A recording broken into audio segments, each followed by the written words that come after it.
Good evening, one and all. Welcome to ENVIS webinar series under the Ek Bharat Shresth Bharat program initiative.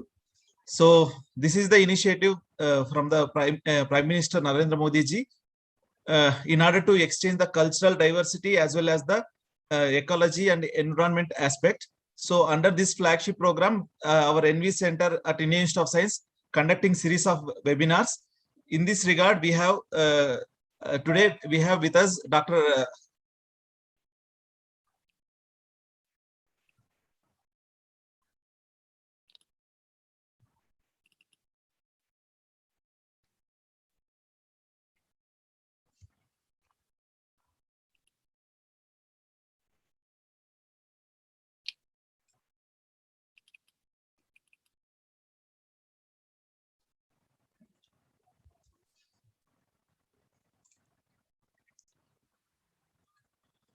Sorry for the disturbance. So under this Ek Bharat Shresth Bharat program, today we are conducting a webinar on climate change and COVID-19, the Zoonotic lineage by the Dr. Krishna. So he is the professor from Center for Economic Studies Policy from the Institute of Social and Economic Change from Bangalore. He has done his PhD in economics from the University of Mysore. And his research interest is mainly on the field of environmental economics. He has vast experience of 23 years in the field of economics, environmental economics research, and also teaching, training, and guiding the students. So he is the chair professor for Indian economy under the Ministry of Environmental Affairs, Government of India at Hankook University of Foreign Studies, Seoul, South Korea. He was the visiting scholar at the University of Wisconsin, USA. He was awarded Sri Ratan Tata Trust Research Fellowship Collaborative Research Award with the University of Wisconsin, USA. He has undertaken very interesting collaborative research with the various institutions across the globe. He is the visiting professor at Kannur University, Kannur. So he has undertaken several policy-oriented research projects with the government and non-government organizations.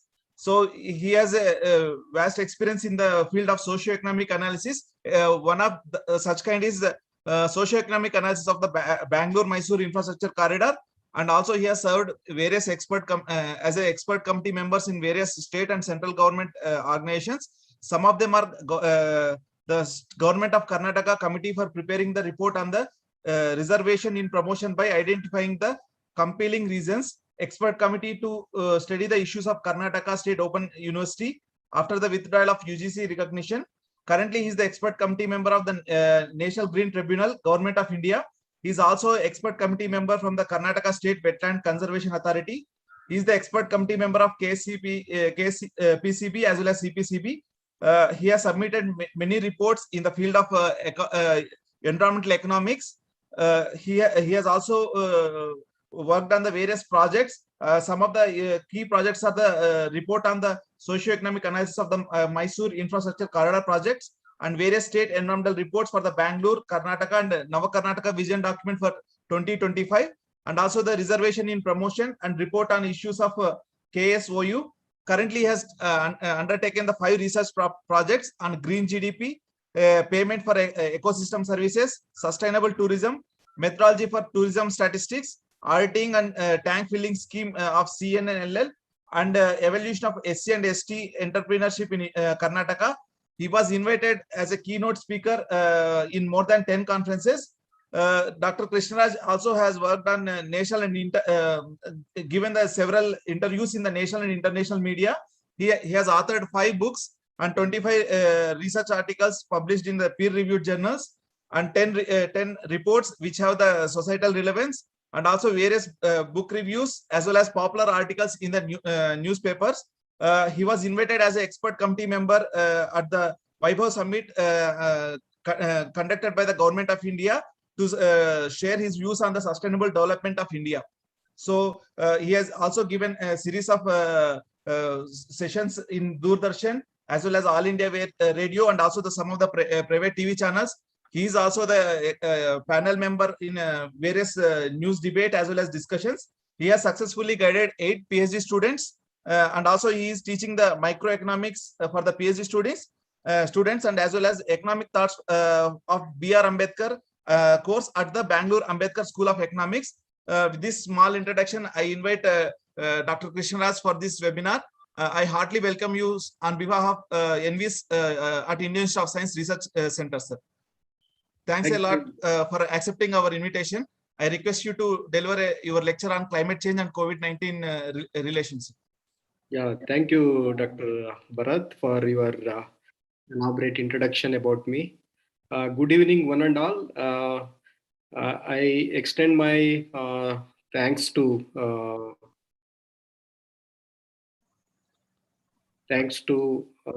Center for Ecological Sciences and ENVIS, Environment Education Outreach Program, Government of India. It is conducted under the Ek Bharat Shresth Bharat program of the PET program of Honorable Prime Minister of India.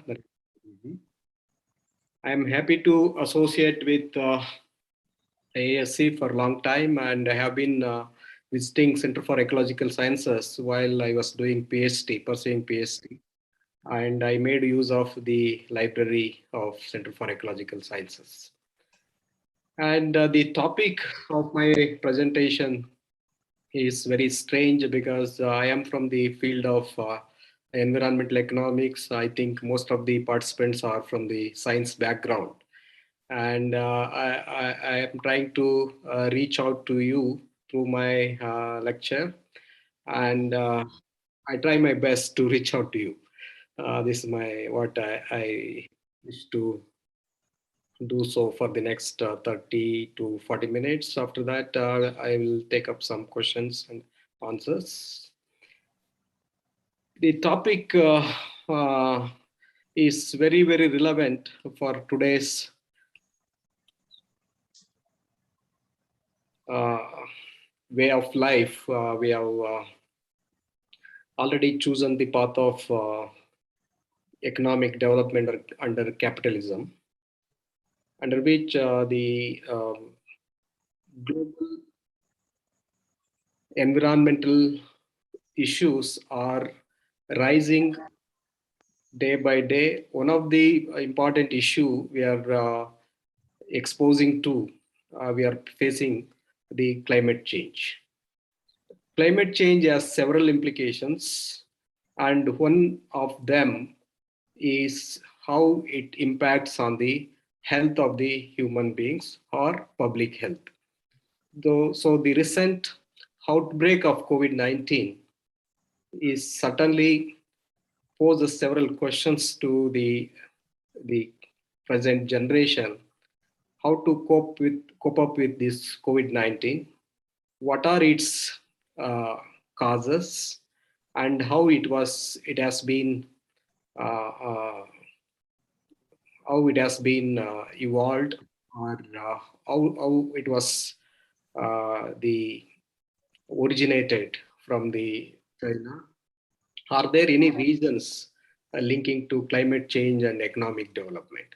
So this has been my since outbreak of COVID-19 in 2020. I have been started working on this, and I try to gather some of the informations and try to share all these discussion with you. So I welcome suggestions for the improvement of this lecture for the next presentations. Let me start with my presentation. This is the structure of my presentation. First, I deal with climate change and public health nexus. Are there any nexus between climate change and public health? COVID-19, the scientific sources of its outbreak. And I try to explain what are the sources of scientific sources of outbreak of COVID-19. Are there any relationship between economic development and emergence of climate change and also outbreak of COVID-19? What are the causes and consequences? I try to deal with that. Later, post-COVID-19 and policy discourse towards economic development. And what are the approaches one can think of to change the model of economic development or format of economic development? Is there any human approach we will change towards understanding the environment and the economic development for a sustainable living on this earth? So are there any need for shift in the economic development from capitalism to sustainable development? These are the issues and discussions I am going to discuss with you for the next 30 to 40 minutes. Yes, you all understand health and welfare play an important role in economic development. Particularly, the health plays an important role in the welfare of human beings. Public health affects economic growth directly through labor productivity and the economic burden of illness. You know that India is considered to be one of the country which is having demographic dividend. So in order to reap the demographic dividend, the people of India should be healthy and they are more productive. Then only we can reap the demographic dividend. The demographic dividend is nothing but India endows with the young population when compared to the other countries like European countries, even North America, and even in China. So the working age population is very high in percentage wise when compared to other countries. So even though the young population in India is very high for the next 40 years, but certainly the public health matters. So therefore, public health affects the economic growth directly through labor productivity and economic burden of illness. We are facing these two problems under the era of COVID. The problem is that the labor productivity has been declined to a large extent due to burden of illness. And second thing is that India is also facing the problem of low employment rate. When there is unemployment and there is no labor productivity, and it is very difficult to reap the demographic dividend. We are in that situation. So keeping that one as a background information, health is very important for any economic development or welfare of the people. Now move on to the other issues. Human beings try hard to make themselves happy, and it is strongly believed that economic development is the reason for it. Most of us, we understood that economic development is the reason for welfare of the people or happiness of the people. Certainly, economic development makes man happy, but it is not the end in itself. Utility or welfare is a function of market and non-market goods and services, including environmental goods and services such as clean air, clean water, and climate, and whatnot. So that plays an important role for a well-being or happiness of the humans. It is a known fact that among the global environmental issues, climate change is the biggest challenge of the humanity in the 21st century, triggered by the mounting greenhouse gases and consequent increase in the Earth's average temperature about 0.1 degrees Celsius in the last 1 decade itself. The recent UN IPCC report also given a stark diagnosis about the climate changes in the world. And it has predicted that already 1 degree Celsius of temperature is increased in the world for the last 50 years. And it is going to be increased from 1 degree to 1.5 degrees Celsius by 2040. And it may reach to 2 degrees Celsius at the end of this century. This is the stark reality of the IPCC Assessment Report 6. So given this background, climate and weather have always have a powerful impact on public health and well-being.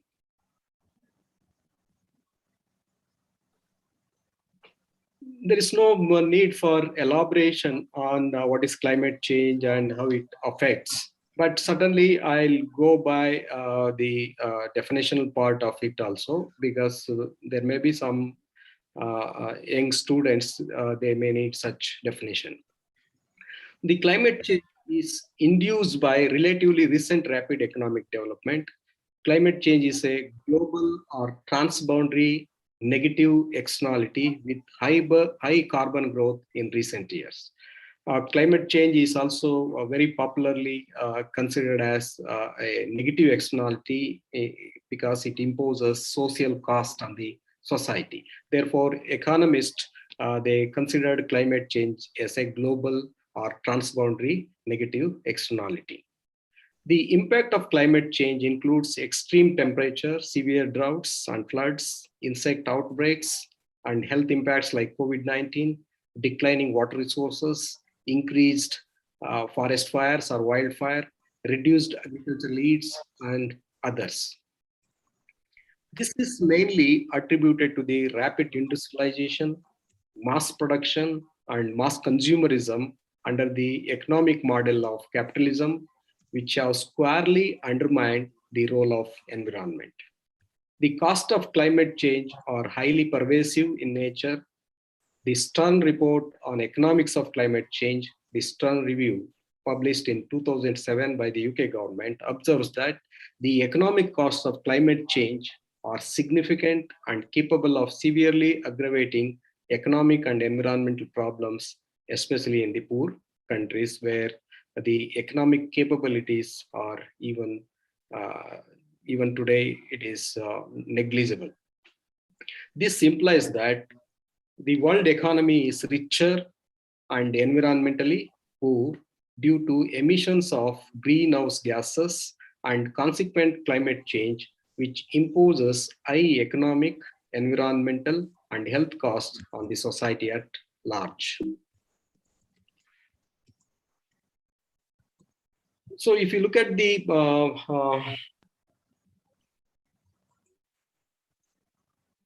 how climate change effect takes place. We receive energy from the sun, that is solar radiation passes through the clear atmosphere.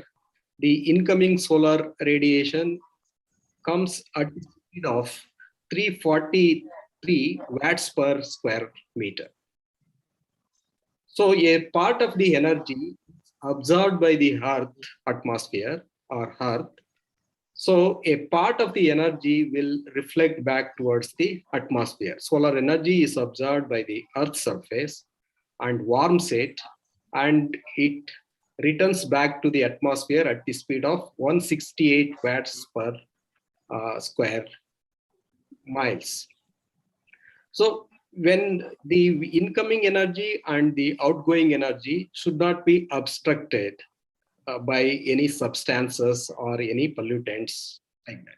But in recent years, due to emissions of greenhouse gases, including carbon dioxide, chlorofluorocarbons, methane, and other carbons, they are concentrated in the stratosphere.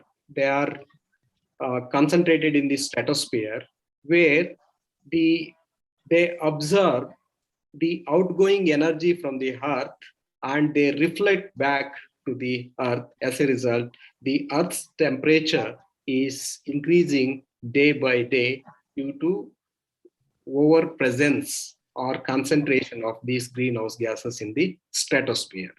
So this is the mechanism of greenhouse effect, all you would know.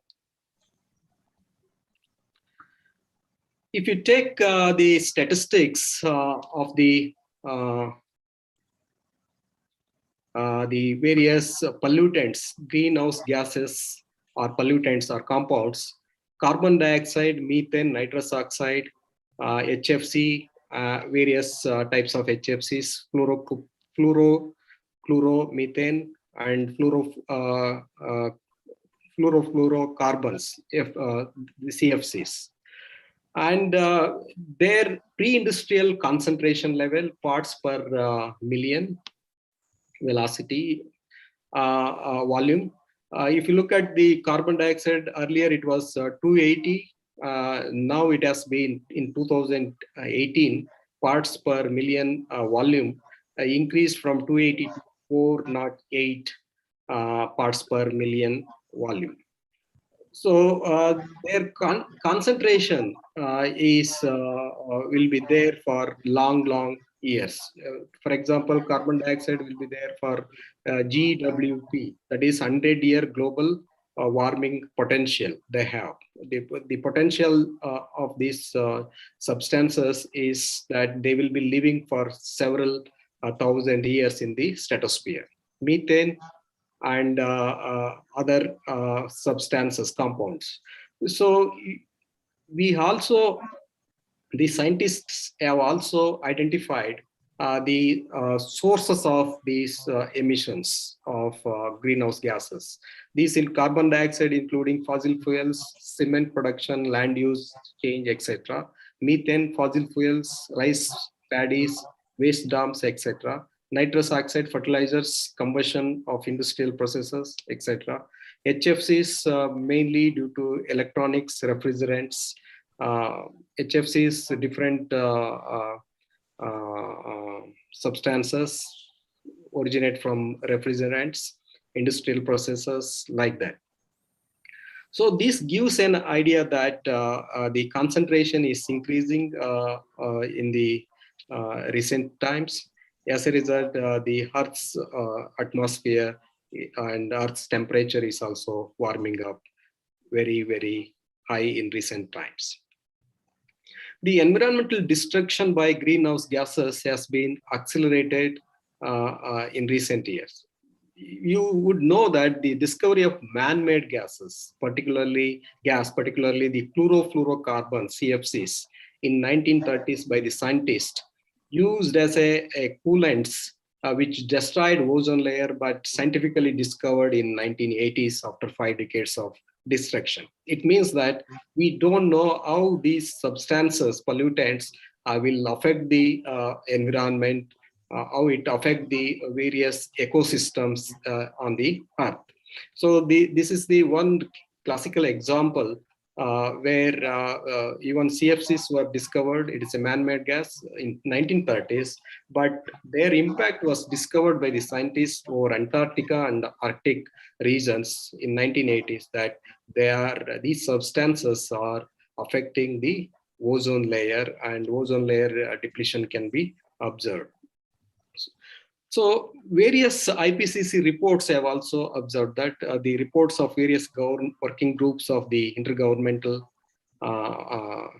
Panel on Climate Change have observed that the economic impacts of climate change poses very serious global risks, because particularly high carbon economies, those economies who are depending on fossil fuels, they are causing the climate change or global warming. The climate change is led to 3 types of problems. One is that sensitivity, second one is resilience, and third problem is that vulnerability. So what do you mean by the sensitivity? Sensitivity is the degree or magnitude or rate at which economic and environmental systems are being affected or stressed, either adversely or beneficially, by the variability in climate change.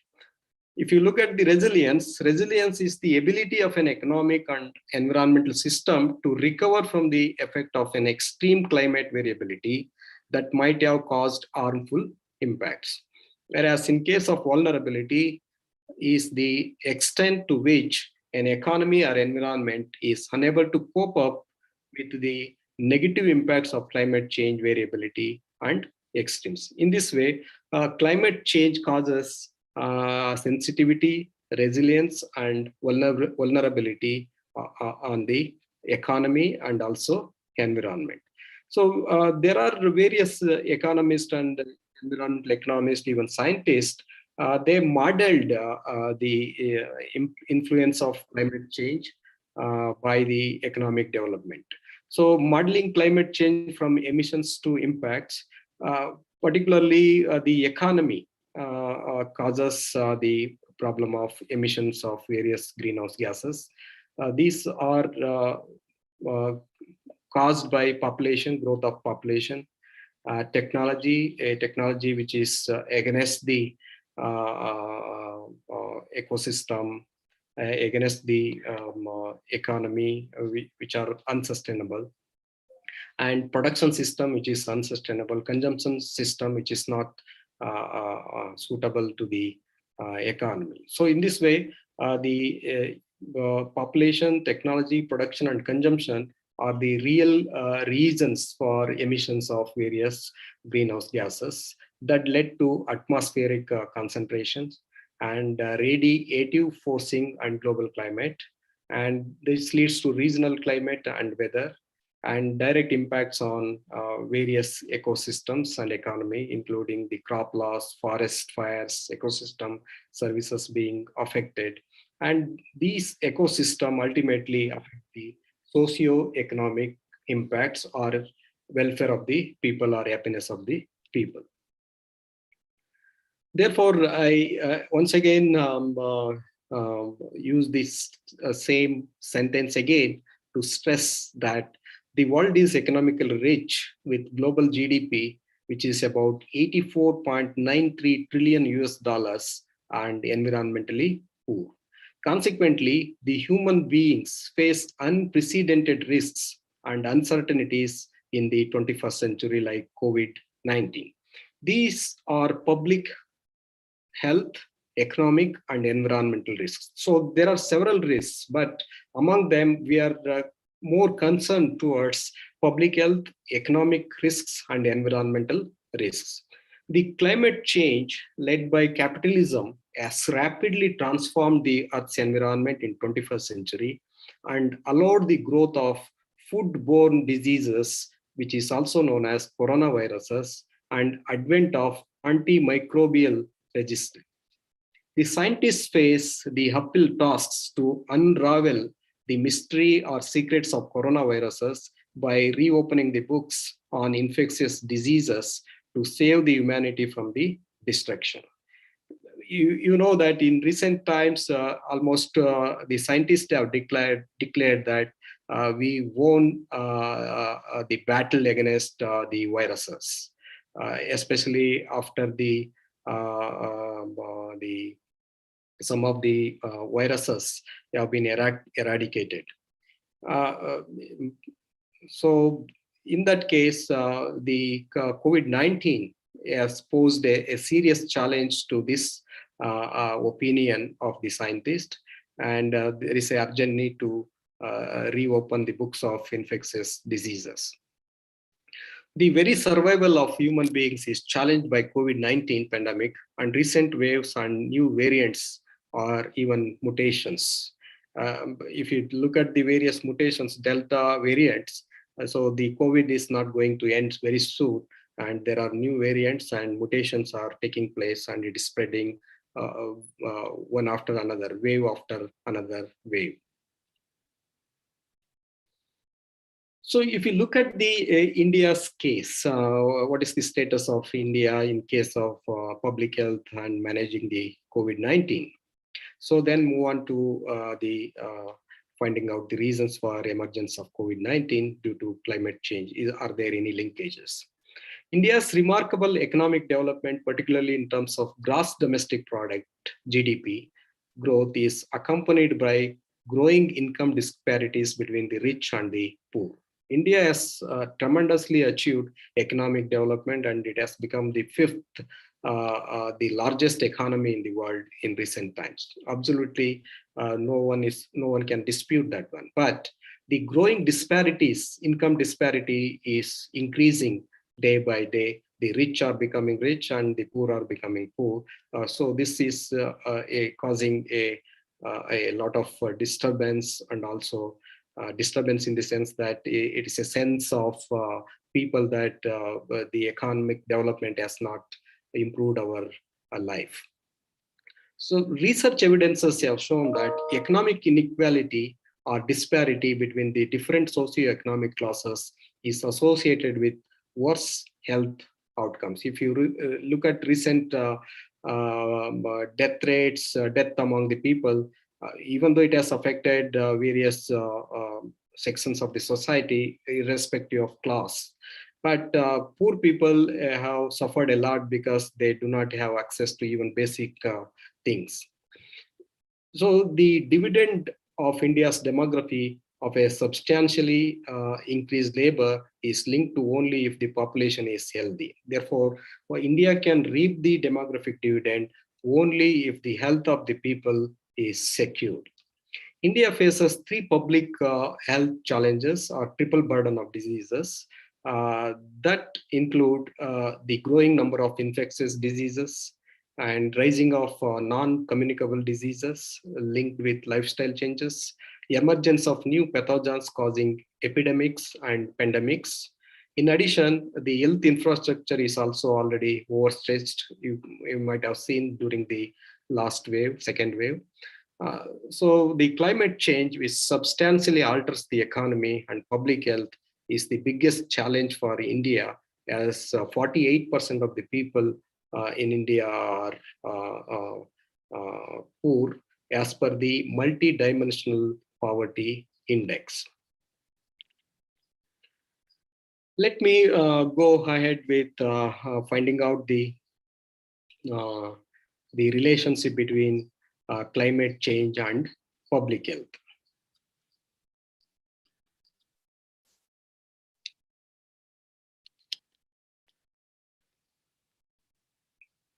Very simple thing we need to understand about climate change is that a frequent changes in weather causes infection, according to WHO report 1995. These including cold, fever, headache, vomiting, tiredness, breathlessness, asthma, etc.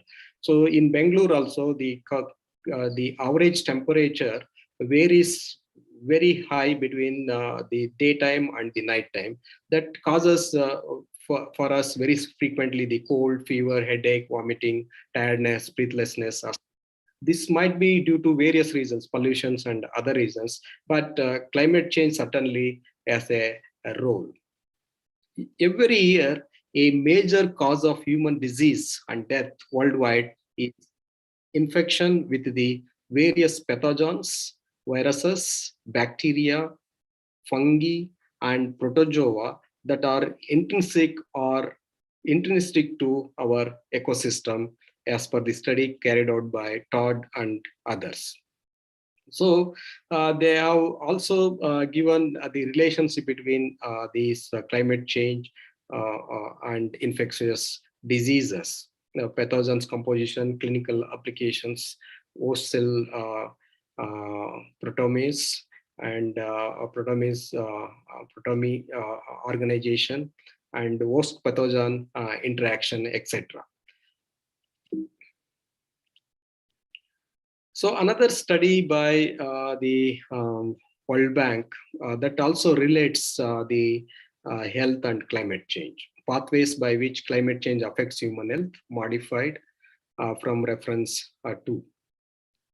So the climate change leads to human exposures to regional weather changes, heat waves, extreme weather, temperature, precipitation.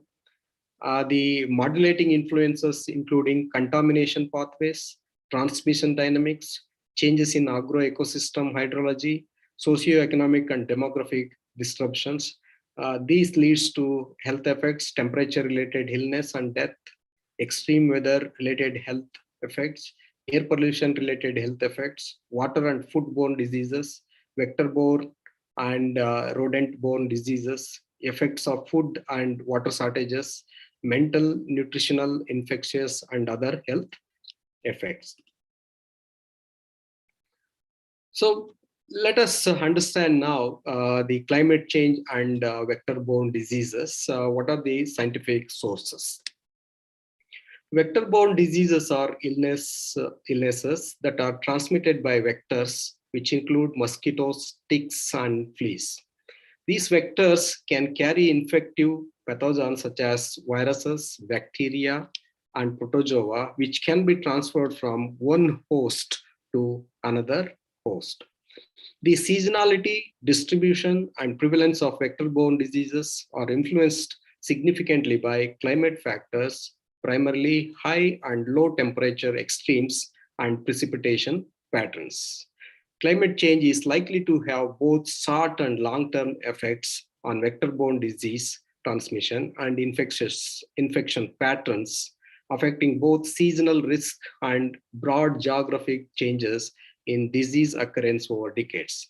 While climate variability and climate change both alter transmission of vector-borne diseases, they will likely interact with many other factors, including how pathogens adapt and change, the availability of host, changing ecosystem, and land use demographics, human behavior, and adaptive capacity. These complex interactions make it difficult to predict the effects of climate change on vector-borne diseases.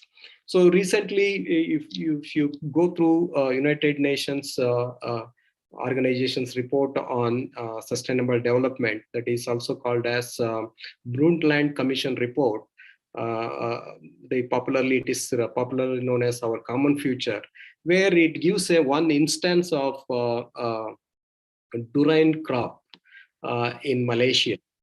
So in Malaysia, the durian crop is the economic crop. The Malaysian government used to earn foreign exchange by exporting this durian crop to other countries. All of a sudden, the government has seen that the durian crop's productivity as well as production has come down drastically. As a result, it constituted an expert scientific committee to unravel or force to discover what are the reasons for the fall in the productivity and also production of the durian fruits. The scientific community has investigated that and they have concluded that the durian crop productivity has been affected due to two reasons. One is that the government of Malaysia has given permission to produce cement by destroying the caves where the bats used to live. The bats used to carry the pollination to the durian trees, and due to digging of caves by the cement producing companies, the bats have been killed, and they are being houseless or homeless. As a result, it has affected the productivity and production of the durian crop. This is the scientific evidence given by the scientific community to the government of Malaysia. So this is how economic development affects the other sectors, including agriculture, even production of durian crop or fruit, etc. So it shows that there is a relationship between economic development and ecosystem change or even climate change. Another evidence that shows that anthroponosis and zoonosis. So you can understand these anthroponosis and zoonosis through various transmission cycles for infectious diseases. A disease which can be transmitted to humans from animals, that is called as zoonosis, zoonotic disease. Human diseases are caused due to loss of biodiversity, habitat fragmentation, climate change, land use change, and domestication of wild, bringing the unwanted pathogens into the human body. About 60% of all infectious diseases in humans are zoonotic in origin, and they normally exist in animals but can infect humans. Several experts point to pandemics such as severe acute respiratory syndrome, SARS, Middle East respiratory syndrome, MERS, avian flu, monkeypox, and even Ebola diseases are increased as a result of the live trade in illegal wildlife. Even the COVID-19 is renamed as SARS. It is altogether a modified version of SARS. So this figure clearly indicates that how anthropogenesis and zoonosis linkages or infectious disease linkages can take place. Anthropogenesis, direct transmission from humans to humans. Indirect transmission, humans to vector vehicle, humans and vector vehicle. Whereas in case of zoonosis, animal to animals and animals to humans. The indirect transmission is animals to vector vehicle and animals and vector vehicles, from vector vehicles to humans. So this is how the diseases, they originate from the animals and finally transmitted to humans. If you look at the one of the study carried out in way back in 2006 by the UK government, COVID-19 outbreak, scientific sources. This report is popularly known as Foresight. It deals with infectious disease, preparing for the future, a vision of future detection, identification and monitoring system, Office of Science and Innovation, that department has submitted this report. So it has clearly gone through the various infectious diseases, how this can be handled in future. So this is the diagnosis of almost all the world's infectious diseases by the government of United Kingdom. So if you link that the impact of zoonosis that may be due to the economic development that leads to climate change, and how climate change has affected the ecosystem, different ecosystems, where they fail to adapt to the new situation, that resulted in finding the new host like animals, or new host like human beings, that being the case for emergence of COVID-19. Even the World Bank scientific team that visited the China, that they are also have not come to the conclusion, but they are very certain that it has come from the animals to human beings. So if you look at the China's economic, because SARS and also the COVID emerged from the China, southern parts of the China. If you look at the environmental health and economy of the China's economy accounted around 4% of the world's GDP in 2003, and now commands 16.3%, and the SARS and coronaviruses epidemic originated in China. So if you look at the China's economic transformation, it is completely a rapid one. They destroyed almost several ecosystems. You might have seen the recent floods in various cities. That shows that how the ecosystems are being destroyed by the China. So China has become the second largest economy in the world today. It commands 16.3% of the world's GDP.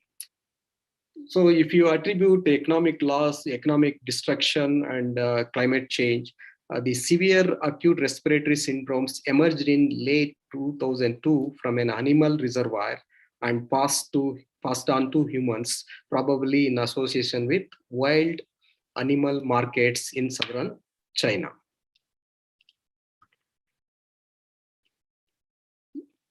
Further, let us move on to COVID-19, other scientific sources. It is evident that the spread of new infectious diseases are basically involving human, animals, and plants. Coronaviruses are single-stranded RNA viruses that can infect not only humans, but also use variety of animals as well, as per the study carried out by Kuraki and others.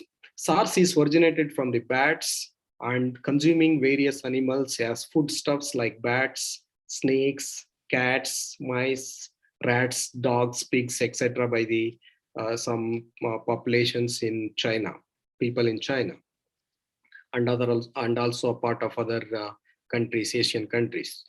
However, the change in the patterns of infectious diseases is mainly attributed to the changes in the behavioral pattern of society, production, consumption, technology, and the microorganisms of the earth. The coronavirus is originated in Wuhan wet meat market, where wild animals and their meats are sold. The recent report by the UNEP on climate change, human health, and COVID-19, published in 2020, preventing the next pandemic, zoonotic diseases, and how to break the chain of transmission, it clearly explains the relationship between climate change and also the COVID-19. COVID-19 illness is zoonotic in nature, a type of disease that transmits between animals and humans.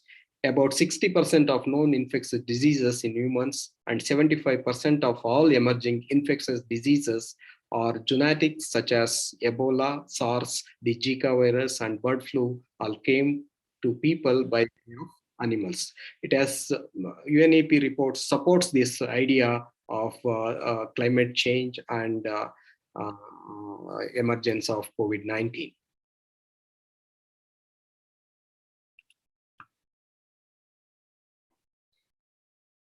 So you might have seen that economic impact, how it is causing the emergence of COVID-19.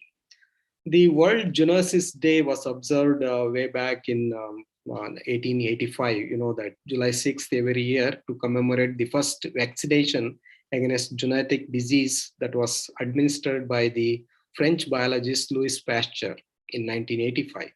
The observation received more importance given the COVID-19 pandemic that crippled the world for more than a year. COVID-19 continues to pose a potential public and economic risks and uncertainties throughout the world, even after it was first discovered in Yuan city of China in December 2019. You know that the total reported case of coronavirus worldwide so far are 18.86 crores, of which 2.15% or 4.0 million people lost their lives, which is equivalent to the size of population of Georgia. Within the span of 2 months, the world is grappled with overwhelming global health and devastating economic crisis in terms of loss of millions of lives and livelihoods. So what would be the economic impact of COVID-19? The impact of COVID-19 on the global economy in 2020 is catastrophic. IMF, International Monetary Fund 2020, has predicted that about 4.4% contraction of global economy and is expected to contract further due to COVID-19. Studies indicated that COVID-19 reduced global economic growth to an annualized rate of 4.5% to minus 6.6% in 2020, with a partial recovery of 2.5% to 5.2% projected for 2021. According to the Economist magazine, the economic cost is $10 trillion in foregone GDP over 2021. The ILO, International Labor Organization, estimates that 495 million full-time jobs have been lost in 2020 alone. The World Bank estimates that about 150 million people would be pushed into extreme poverty by 2021. Even G20 countries have spent more than $12 trillion to deal with consequences of pandemic this including vaccination and hospitalization of the COVID patients. The evidences have shown that COVID-19 epidemic has caused extensive health, economic and environmental risks and uncertainties. Public health risks and job losses have threatened the sustenance of millions of people in India. The lessons of COVID-19 are very expensive in terms of human deaths, loss of jobs, long-term impact on the economy. COVID-19 pandemic poses a careful choice to the society and the economy. As Charles Darwin observes that it is not the strongest of the species that survives, nor the most intelligent, but the one most responsive to change or who adapts to the situation. So therefore, there are only two options available to climate change and behavioral changes we can foresee under the rapid economic development that has already caused climate change. Only behavior changes, that is mitigation and adaptation, can save the world, and it can reduce the temperature level reaching 2 degrees Celsius, which is going to be very, very alarming for the survival of the human being. So mitigation and adaptations as behavioral changes in the post-COVID-19 is the need of the hour. The Stern report on the economics of climate change states that the uncontrolled emissions of greenhouse gases will lead to potential climate change, which in turn will impose a high degree of environmental, freshwater scarcity, submergence of coastal areas, outbreak of diseases causing health problems, and economic risks such as scarcity of food and forest products, and increased health cost on the developing countries. So economists offer a useful framework for thinking about policy that is popularly known as behavioral economics in recent times by the Daniel Kahneman. Behavioral economics is an alternative framework which prescribes strategies and rational use of policy, which is alternative to regulatory and price-based or market-based solutions for externalities, that is pollutants. So the mitigation behavioral changes is that the mitigation of climate change helps in reducing carbon footprints or emissions of greenhouse gases and prevents the planet from warming up. The reducing greenhouse gases sources such as burning fossil fuels for electricity generation, heat and transportation, or enhancing the carbon sinks such as afforestation to stabilize the greenhouse gas levels. Adaptation requires change in the behavior of human and economic system.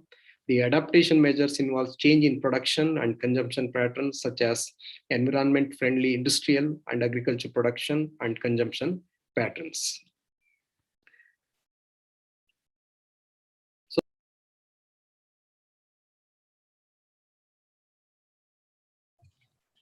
Sir, please unmute yourself. Sorry. So climate change affects everyone. If you look at the who are causing climate change and who are reaping the benefits of economic development. So I'm coming to that part of the discussion now.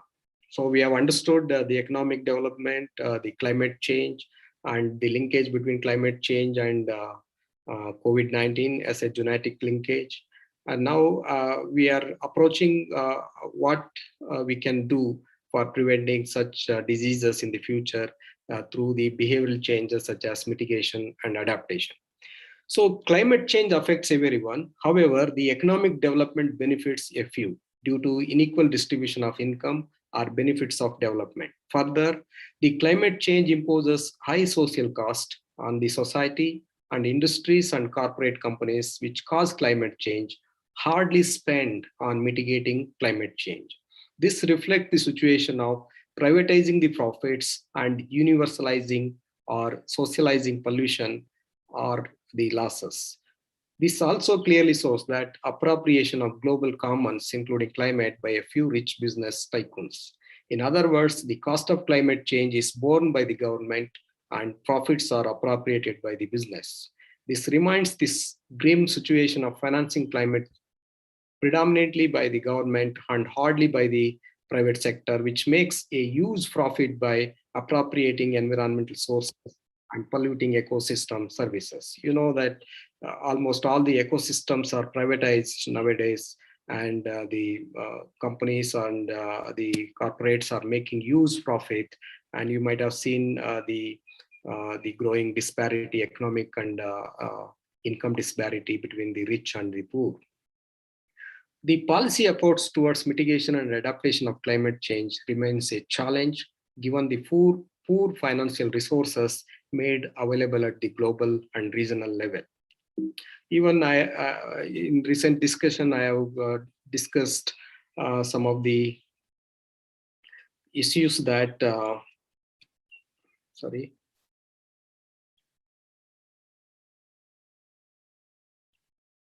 that even climate change, financing of climate change in Western countries, they are basically coming from the private sector, whereas in case of India and other developing countries, the finances are from basically government sources, that is government funding. So on the one hand, the corporates are making profit and asking the government to invest on mitigation and adaptation. So capitalism to sustainable development. Is there a way to overcome this high carbon economy and climate change, how it affecting every one of us? And we are actually bearing the cost. Every individual is bearing the health cost. So COVID-19 will shape economic losses through supply and demand, affecting investment, production, household consumption, and international trade. The production cost is increasing and profits are plummeting, making every one of us to earn more to lead the market-driven life, greed rather than need. So before COVID-19, we used to consume almost all the goods and services. So the COVID has taught us one lesson, that we reduced our consumption to basic needs. So this shows that we don't need that much of consumption of various goods and services and affecting our ecosystems. So now consumers are buying fewer things as they worry about the virus and its spread. Need rather greed or wants. So it means that we are focusing more on need rather than wants or greed. Our solutions are in nature. The world lost many opportunities to make development a sustainable one. In 1972 Stockholm Conference, that deal with human environments, that is limit to economic growth. There is a limit for everything, to even for economic development, because already we destroyed the ecosystems of various ecosystems. So that was the thought in 1972, but no one has subscribed to that ideology. So again, in 1987, World Commission on Environment and Development produced a path-breaking book called report called Our Common Future. There also they have given a wonderful definition of sustainable development, that is meet the needs of present generation without compromising the ability of future generation to meet their own needs. Later, Earth Summit, where thousands of students and children, they participated in the Earth Summit that was held at Rio de Janeiro in Brazil. There also they demanded the Earth should be preserved for the children, not for the present generation. It means that the Earth is borrowed from the children, not from our ancestors. But the world economy is swayed away by the market forces led by IMF and IBRD. So IMF and IBRD, International Monetary Fund and World Bank, they prevailed over United Nations organizations, and which led to adaptation of capitalism almost all countries of the world as a format of economic development. So even though there are efforts, UN Sustainable Development Goals are there, but the economy is very, it encompassed almost all these sectors almost all the economies of the world, and almost every part of the country, every part of this earth. So it means that the economic rule is under the format of capitalism, under the model of capitalism, which is affecting every one of us, which is not going to be a sustainable one in future, as we have already seen the death and destruction due to climate change and COVID-19. So COVID-19 teaches us the lesson to the world community that humans must live in their own limitations, and always nature dominates over society or economy. The health and economic policies typically work under normal situation and not under unusual situations like outbreak of pandemic diseases affecting the entire country or the world. This warrants that world economic situation is likely to improve with normalization of public health from pandemic COVID-19, and as long as the spread of the virus is not contained, the risk to the humanity and the economy is imminent. There is an urgent need to recognize and value the role of nature and its resources for the survival of the people and sustenance of the economy under the pandemic.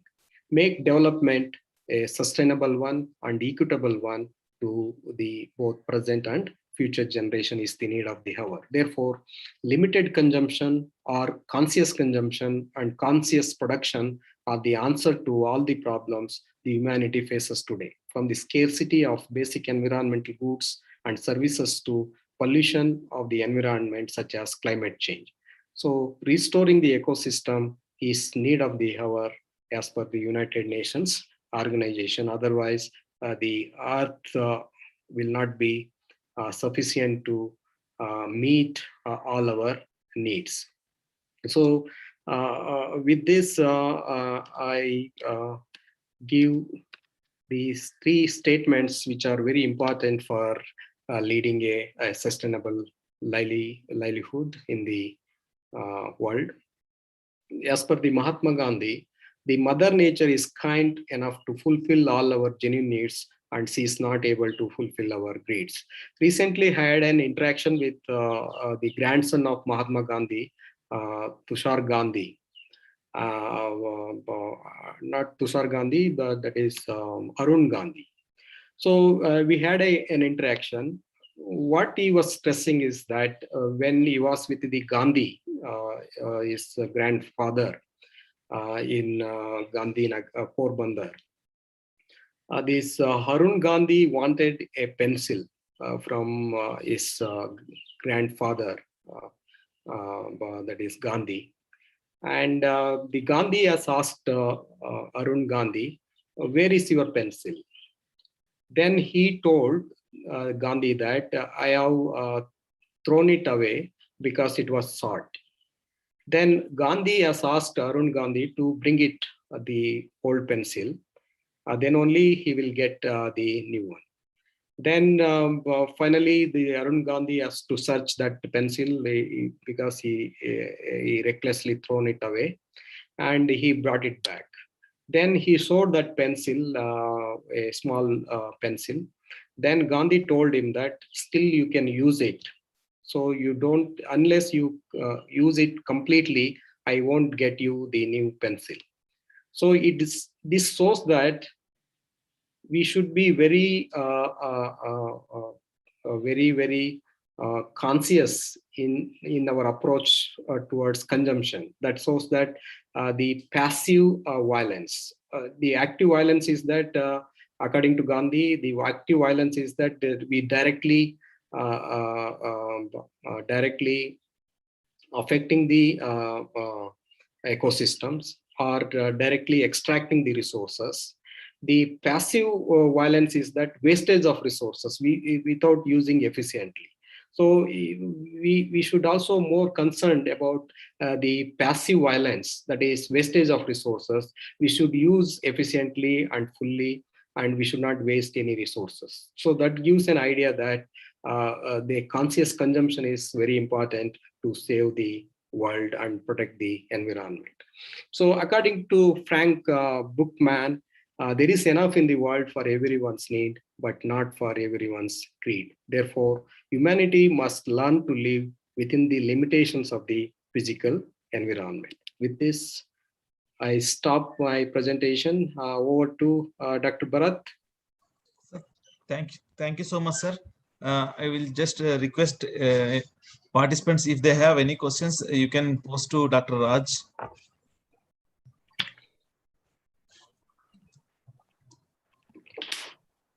Hi, sir. Good evening. This is Shampi here. Yes, Can you yes. hear me, sir? Yes, please. Sir, climate change has been a topic of discussion, not now. It's been like for a long time. And if I'm not wrong, we have already graduated to climate crisis. Yes. Where we need to look at climate change not just as a phenomena, it's already a crisis that we are facing. Correct. Given the current situation where our government, I don't know, I'm not talking about the world, our government wants to go into the space of $5 trillion economy, right? Correct. And at the back of it, we are losing so much of money to diseases, to environmental destruction, to all the causes of climate change. For instance, take the landslide that happened in Uttarakhand a few days back and in Nandi Hills today.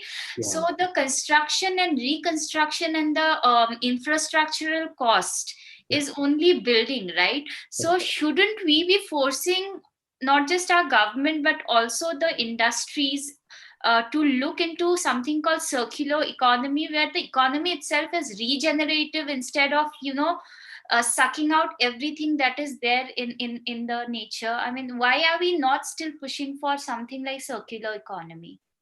Yeah, you know that the main idea of the capitalist is to make profit. They don't want to incur costs. So recently, I have written an article in Deccan Herald. You know that artificial intelligence has been increasingly used by the capitalists. Why they are increasingly using this artificial intelligence? Because they want to replace the labor. So they don't want to invest too much on the labor cost. So already you know that especially automobiles, almost the robots are producing the cars, not the human beings. So in this way, the capitalists are very greedy in nature to make profit out of everything. Even road construction, your mining, you take any sector, they want to make huge profit. Therefore, the even governments, I can say very openly, they are controlled by the capitalists. So their policies are controlled by the capitalists. Therefore, the governments will also not change. They are dancing according to the policies or suggestions of the capitalists. So as long as capitalists rule us, the people at the down at the society, they face all these type of problems like COVID pandemic. Even we have studied various even pollution, traffic congestion, that is imposing cost on the society because they want to make a profit by selling their cars, but we ultimately facing the problem like traffic congestion, pollution, and our productivity is being affected, health is being affected, and we are spending a lot of money in the society. So governments nowadays, they are not responsible for any ill effect of environment on the society at large. They are most importantly, they are securing the profits of the capitalists. So one more question based on on your answer, isn't it then everything seems pointless and useless to actually go and do anything about climate change if at the very root of it we don't want to work around it? Yes, certainly. Because if you look at the policy of the USA under the Trump government, especially, they did not sign the Paris Agreement. You know that they don't want to follow the Paris goals to reduce. So India didn't attend the IPCC meet this year, so there was no Indian representation in the IPCC committee. Right. So this clearly shows that their agenda is economic development, not climate mitigation or climate adaptation. It is very clear. Still, the capitalists continue to rule the world.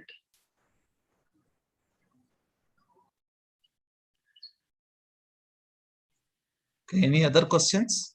So if that is a way, then your presentation, all these which you have said, adaptation and all these things which are only confined to the presentation or discussions. Yes, certainly. Like, yeah. So it is not going to help anywhere. Yeah. It is only, of course, making aware of the people in general, but its end result is we are not finding. It is going to be zero.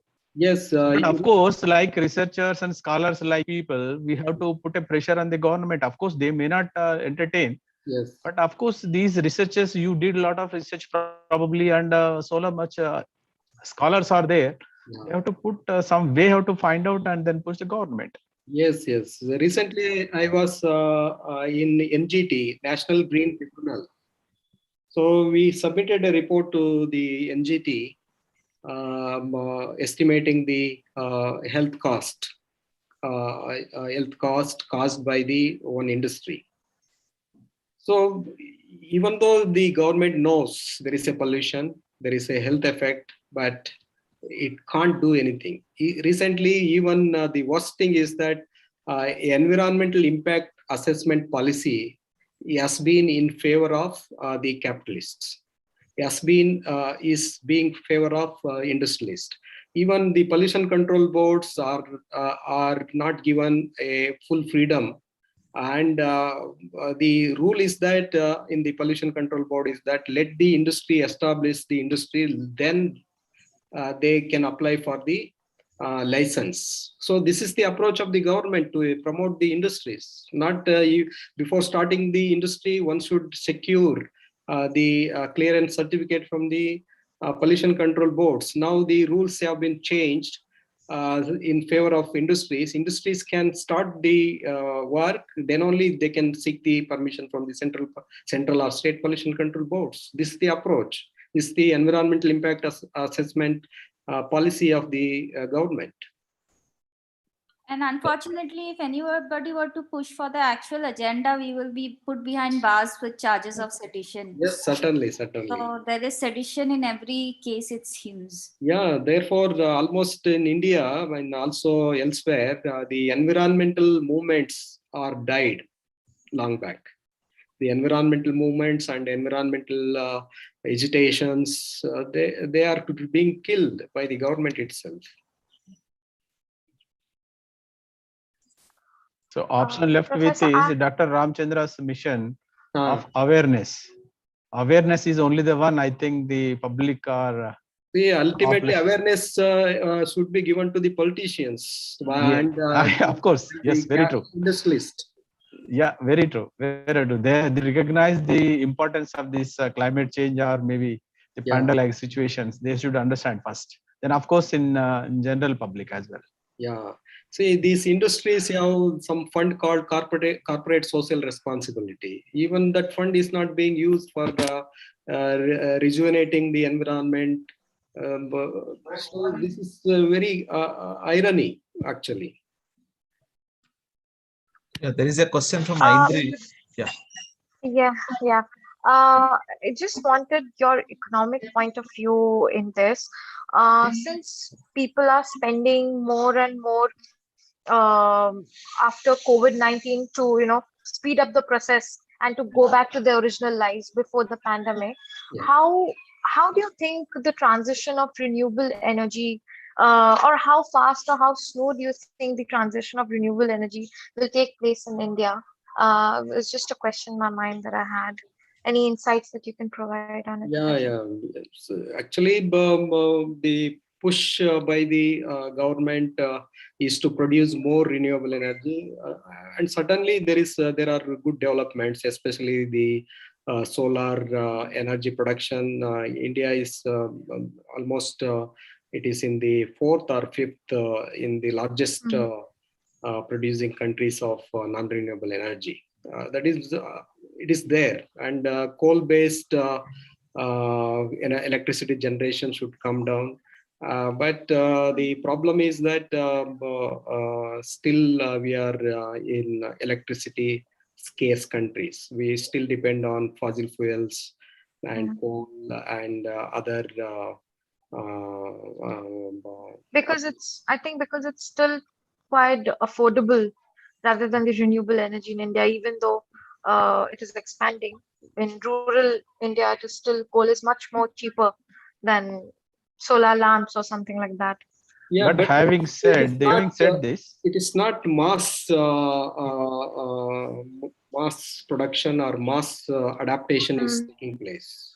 So we have even observed in Nagarjuna National Park, the solar lamps, the solar cookers, the solar lights, all are distributed. But certain times they don't work, especially during the rainy season.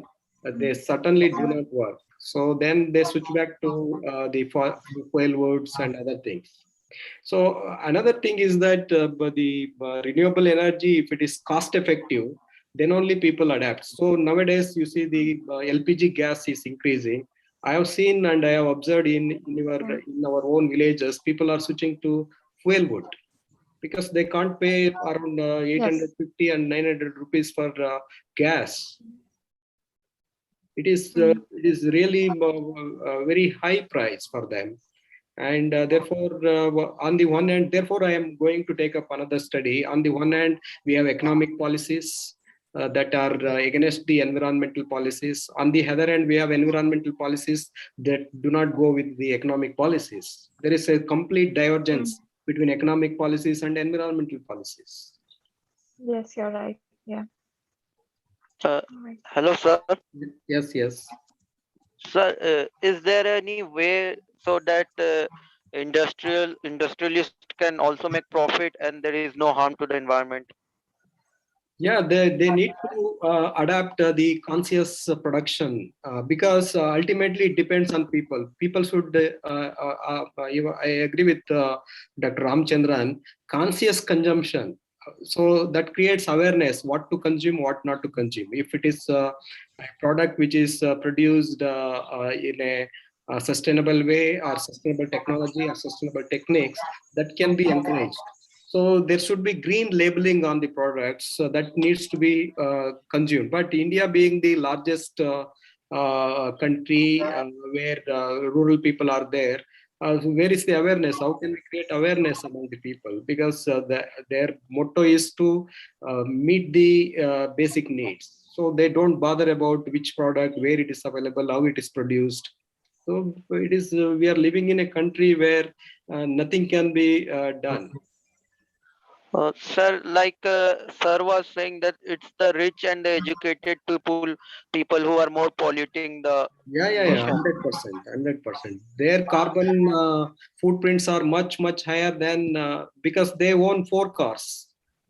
Yes, sir. Means village people are still like because of the culture they are more connected to plants. Yes, Like yes, they yes. celebrate some festival, but in cities all they want is 4-wheeler and have a good.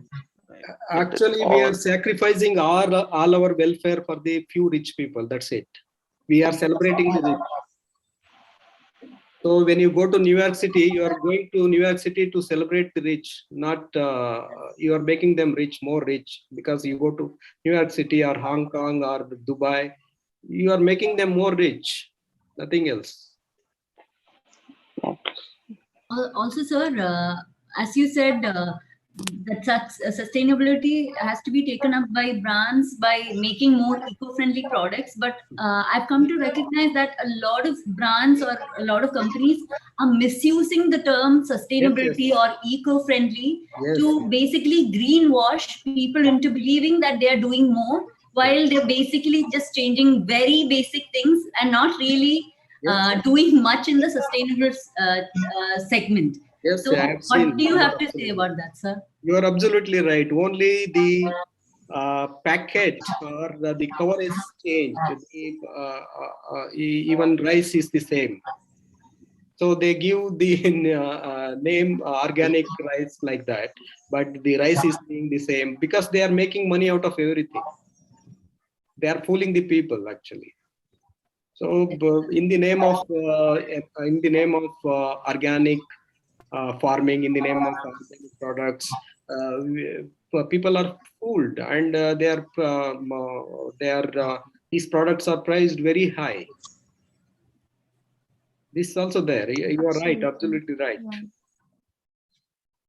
So Sir, is there any way that some kind of there are already some hello? yes, please. So there are already some certifications that need to be taken if a product is supposed to be organic or a product is supposed to be sustainable. Yeah. But in spite of that, a lot of brands these days are popping up. A lot of new brands are using the fact that people are becoming more aware and they are trying to change into a more sustainable lifestyle, and they're using that as a way to bring out even the non-sustainable things in a green way. So they use the terms green, eco-friendly, sustainable, and everything to even make us buy their products which may not be sustainable, but make it look like we're doing a better thing by making us feel less guilty. Yeah, your voice was breaking. Almost, I agree with your point that one thing one needs to, everyone should be responsible to the nature. Everyone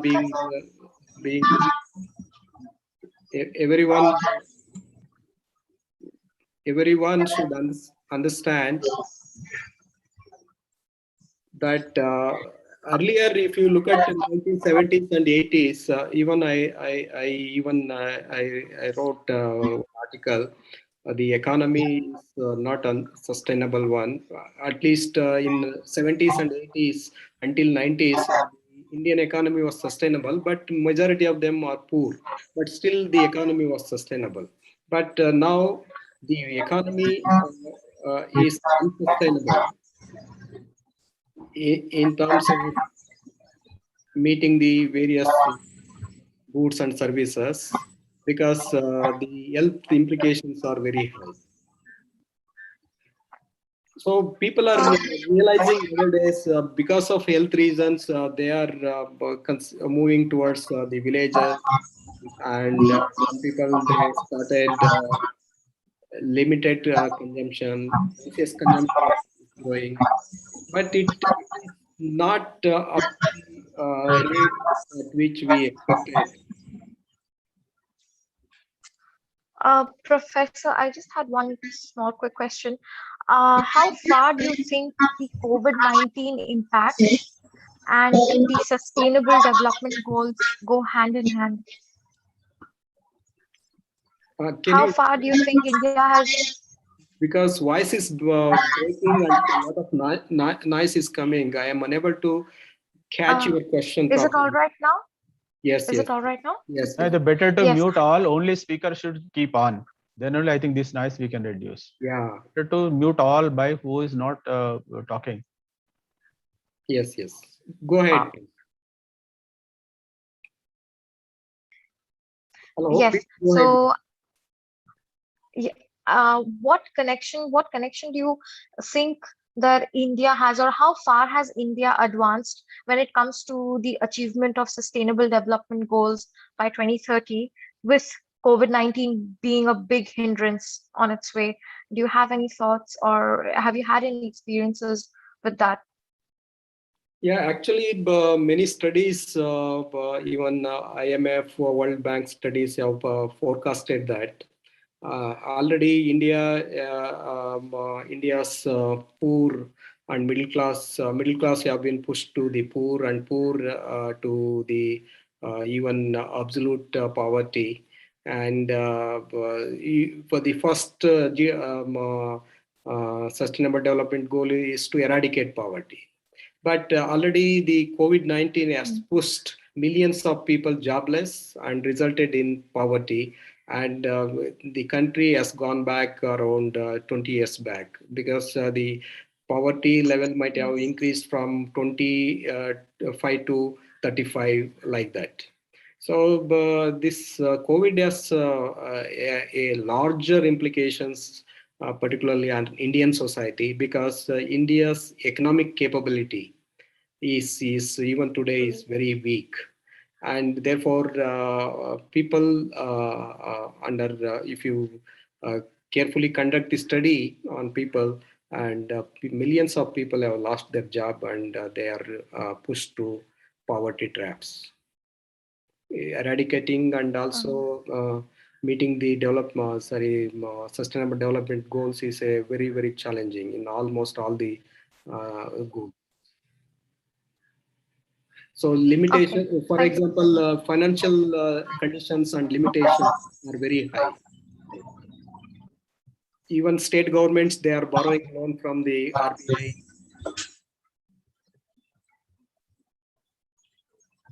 Okay, if there are no more questions, hello. It is selling the public assets, monetization program. Hello? Okay. Yeah. Sir, can we conclude? Yeah. Yes. Okay. If there are no more questions, I thank Dr. Krishna Raj for providing a valuable insights on climate change and also the relationship with the COVID by linking the greenhouse gas emission and economic activities. So Dr. Raj has also highlighted the GDP of 85 trillion US dollar didn't rescue us to face the COVID-19 challenge due to the poor environmental condition. So COVID-19 has pushed pushed us to spend $12 trillion of our economy, $12 trillion across the G20 countries. So COVID-19 has led to spend so much money, but the solution is yet to be achieved. 150 million people were pushed to poverty. This is a very alarming results. One can look at it because of the COVID impact. So the solution is mitigation and less usage of resources and adaptation of environmental friendly lifestyle can only save the entire world from this hard time. So with this, I again thank Professor Krishna for sharing his valuable time. So if you have any further questions, you can just write to Professor Krishna offline and discuss further on these issues. So on behalf of Institute of Science and ENVIS IISC RP Center, I thank you personally for providing the valuable insights on climate change and COVID-19 under the Ek Bharat and Shresh Bharat initiative. Thank you, sir.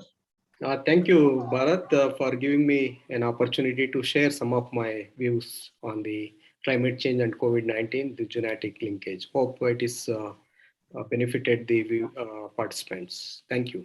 Sure. Thank you so much, sir. Thank you. Shall I leave? Shall I leave the team meet? Sure, sir. Okay. So the EM21 batch students can come on the other link now. So I request EM2021 students to join in another link which we have provided in the morning. Okay, we can continue our sessions. So I have already shared the link in the WhatsApp. If you want, you can just click use from WhatsApp and you can join from the other link. I'm ending the session here.